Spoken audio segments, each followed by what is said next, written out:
আমার কাছে চুপ করে বসবে। এই নিন মা, দাও একটু ধরুন তো। বিরক্ত হচ্ছে, কোনো কাজকর্ম করতে দিচ্ছে না। তুমি করবে না, আমার কাছে চুপ করে বসো। হ্যাঁ, কার্টুন চালিয়ে দিই। এই দেখো দেখো, এই ছোটা ভীম তুমি করছো তো না?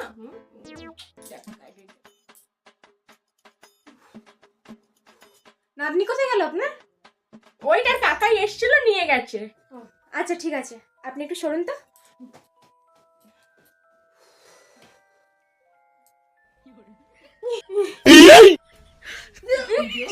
ওমা, আপনি মুতে ফেললেন? ছি ছি, শেষমেশ আপনি মুতেই ফেললেন। জানি আপনার বয়স হয়েছে, তা বলে এটা বিছানায় মুতে ফেলবেন? আরে তুমি বিশ্বাস করো না,